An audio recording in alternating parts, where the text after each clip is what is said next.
Have you ever sat in a Bible study or a church meeting and felt like you had to keep your guard up? Like if you mentioned a struggle in your marriage or a failure at work, that people would look at you differently? Liu Yang once shared her marital problems in a couples group, and a man there asked her, "Don't you feel uncomfortable talking about this?" Her husband gave the most beautiful answer. He said, "No, we're all brothers and sisters here, so we don't have the problem of face." Hi, I'm Dr. Jolene Kinzer, and I'm so glad you're here. In our last video, we talked about how knowing that our true face comes from God can change how we relate to other people. Today, we're looking at how we create a face-safe community, a place where people can finally take off their masks. At its best, Christian community should be a face-safe place.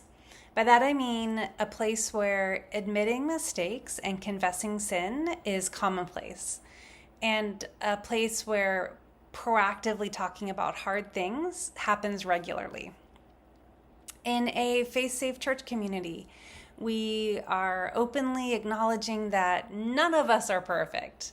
We are all, like Adam and Eve, naked and in need of grace.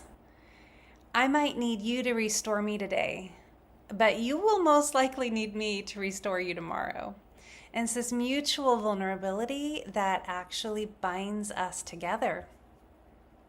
Everyone's legitimate face needs, those needs for acceptance, honor, and validation, are recognized. They're acknowledged, and we point each other to God first so that those fundamental face needs can be met in Him.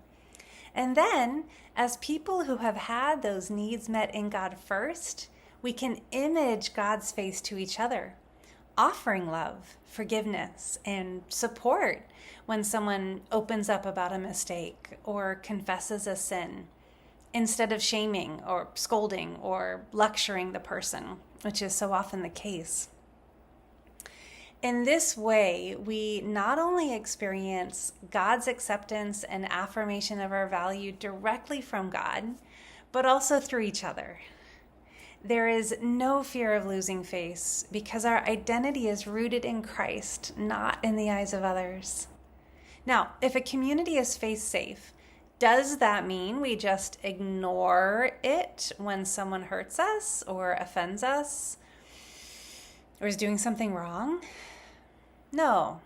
A face-safe community is also a place where grievances, complaints, and sin, the hard things, are not ignored.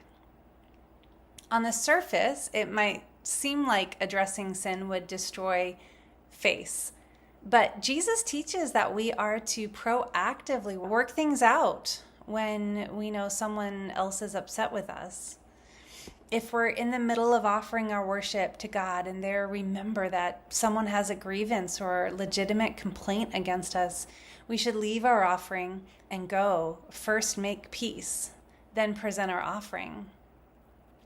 Jesus also told us that if a brother or sister sins, we should go to them privately. Why privately? Because this is an act of giving face, demonstrating respect for the person through protecting their reputation while still dealing with the heart of the issue. Our Christian communities would look so different if we practice these two things: regularly apology and proactively talking about the hard things. We find this really difficult to do because our pride gets in the way. We either become self-righteous and judgmental, or we may stay silent out of fear. Well, neither approach builds safety.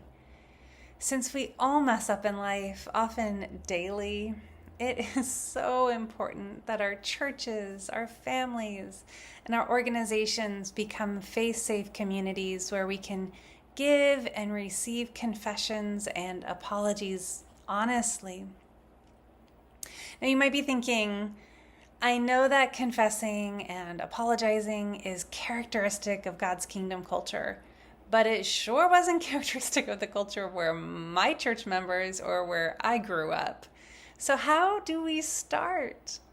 I'll give some specific examples and advice when we get to chapter 7 of Changing Normal, so hang in there. Peacemaking requires us to move past the surface. Creating a faith-safe community makes it easier to go deeper. I mentioned the importance of giving face a little earlier. Were you surprised when I said that? I used to think that giving face was just a cover-up. It was totally a fake thing. I'll explain what changed my perspective in the next video. See you then.